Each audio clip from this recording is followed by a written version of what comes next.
Hello everyone, welcome to Sony academy. JEE mains 2025 session 1 के बच्चों के लिए एनटीए की तरफ से एक मेजर अपडेट है। एनटीए की ऑफिशियल वेबसाइट पे एक नोटिस रिलीज किया गया है। तो अभी सबसे पहले हम उस नोटिस के बारे में बात करेंगे कि आखिर क्या है उस नोटिस में, क्या कुछ बताया गया है। उसके बाद कई सारे बच्चों के admit card and identity proof को लेकर कुछ डाउट्स हैं, उन्हें क्लियर करेंगे। सो वीडियो को पूरा ध्यान से एंड तक देखना। अगर चैनल को सब्सक्राइब नहीं किया है तो प्लीज चैनल को जरूर सब्सक्राइब कर लें। तो अभी हम सबसे पहले उस नोटिस के बारे में बात कर लेते हैं जिसे एनटीए ने रिलीज किया है। साथ ही इस नोटिस का पीडीएफ हम अपने डिस्क्रिप्शन में भी शेयर कर देंगे, तो आप वहां से भी डाउनलोड करके देख सकते हैं। इस नोटिस में एनटीए का कहना है कि बहुत सारे ऐसे स्टूडेंट्स हैं जिन्होंने अपना एप्लीकेशन फॉर्म फिल करते टाइम अपने फोटोग्राफ के फॉर्मेट का ध्यान नहीं रखा है। आपका फोटोग्राफ एप्रोप्रिएट नहीं है। जो फोटोग्राफ का डायमेंशन दिया गया था उस डायमेंशन में आपका फोटोग्राफ नहीं है। मोबाइल से लिया गया फोटो नहीं चलेगा। अगर आपके फोटो का डायमेंशन 10 KB से 300 KB के बीच में है तो ही एक्सेप्ट किया जाएगा। फोटो का बैकग्राउंड लाइट या व्हाइट होना चाहिए तो ही चलेगा। तो अगर आपका फोटो क्लियर नहीं है,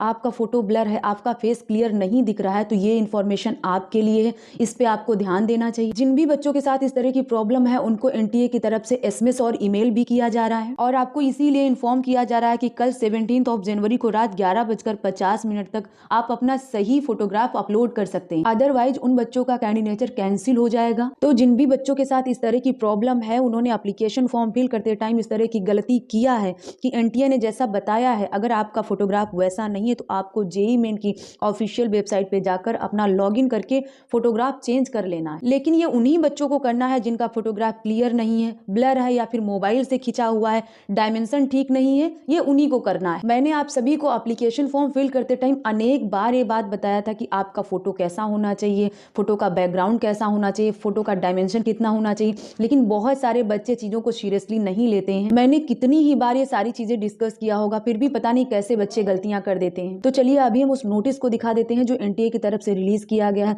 ताकि आप चीजों को और अच्छे से समझ पाएंगे। आप देख सकते हैं इस नोटिस को। It has been observe that the photograph uploaded by few candidates for joint entrance examination 2025 session 1 has not been found as per the required specifications. It has been decided to give an opportunity to such candidate to upload the photograph as per required specifications to avoid rejections of application. All such candidates whose photograph are to be changed will be informed about it by message on registered email ID and SMS on mobile number. These candidates need to log in using their credential and click on the link to upload new photograph as per schedule given below. आपको आज 17 तारीख रात 11:50 तक का time दिया गया है। आप अपने फोटोग्राफ को चेंज कर सकते हैं। सारी चीजें यहाँ पे दी गई हैं, तो अब आपसे गलती नहीं होनी चाहिए। आपका फोटोग्राफ 10 KB to 300 KB का होना चाहिए। आपके फोटोग्राफ में आपका फेस 80% दिखना चाहिए एंड विदाउट मास्क होना चाहिए। साथ ही आपका फोटोग्राफ जेपीजी या जेपीईजी फॉर्मेट में होना चाहिए। Polaroid and computer generated photo नहीं चाहिए। यहाँ पे जो भी इंस्ट्रक्शंस दिए गए हैं आपको अच्छे से फॉलो करना है। आपको एक मौका दिया गया है, तो आपसे अब दोबारा गलती नहीं होनी चाहिए। इसके साथ ही आपको 6 to 8 passport size colour photo अपने पास रख लेने। आपको सेंटर पे भी फोटोज की जरूरत पड़ेगी। भाई मैंने आपको एप्लीकेशन फॉर्म फिल करते टाइम ही बताया था कि आपको एक ही बार में 30-40 फोटो करवा के रख लेना है, बार बार नहीं कराना पड़ेगा। जिसकी जरूरत आपको एप्लीकेशन फॉर्म फिल करने से लेकर आपके एग्जामिनेशन सेंटर पे जरूरत पड़ेगी फोटोज की, आपके काउंसलिंग में जरूरत पड़ेगी, एडमिशन तक आपको फोटोज की जरूरत बार बार पड़ती रहेगी। इसलिए आप एक ही बार में करवा के रख लें। फिर भी हमारे पास बहुत सारे बच्चे कमेंट्स करते हैं कि मैम फोटो डिफरेंट है, क्या करें, एप्लीकेशन में कुछ और है, हमारे पास जो अवेलेबल है वो कुछ और है, क्या करें। पता नहीं ऐसी गलती आपसे क्यों हो जाती है, जबकि नहीं होना चाहिए ऐसा। तो जिन बच्चों के साथ इस तरह की प्रॉब्लम्स है उन बच्चों को जेईई मेन की ऑफिशियल वेबसाइट पे जाकर अपने फोटोग्राफ को रीअपलोड कर लेना है। अब हम उन बच्चों की बात कर लेते हैं जिन्हें आइडेंटिटी प्रूफ को लेकर कुछ डाउट है। बहुत सारे बच्चे ऐसे हैं जिनका नेम मिसमैच का प्रॉब्लम है, या फिर उनके आधार कार्ड में फोटो काफी पुराना है, 2 साल 4 साल 8 साल पुराना फोटो है।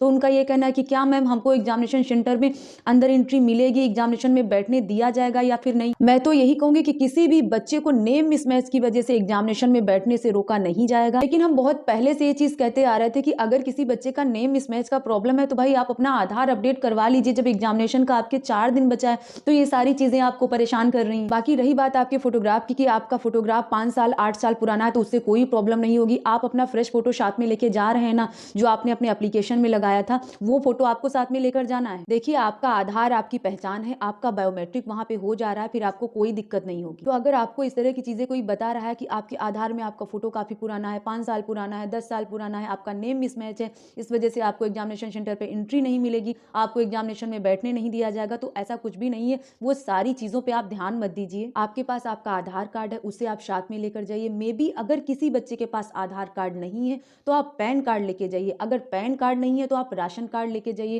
क्योंकि ये एनटीए की गाइडलाइन में दिया गया था। तो इनमें से जो भी आपके पास अवेलेबल है उसे आप साथ में लेकर जाइए एग्जामिनेशन सेंटर पे। बाकी अगर आपको कुछ पूछना है, कोई डाउट है तो आप कमेंट में लिख सकते हैं, हम रिप्लाई करने की पूरी कोशिश करते हैं। अभी के लिए इतना ही। चैनल को जरूर सब्सक्राइब कर लें और साथ ही जिन लोगों ने हमारे टेलीग्राम चैनल को ज्वाइन नहीं किया तो उसका भी लिंक आपको डिस्क्रिप्शन में मिल जाएगा, आप उसे भी ज्वाइन कर सकते हैं। मिलते हैं नेक्स्ट वीडियो।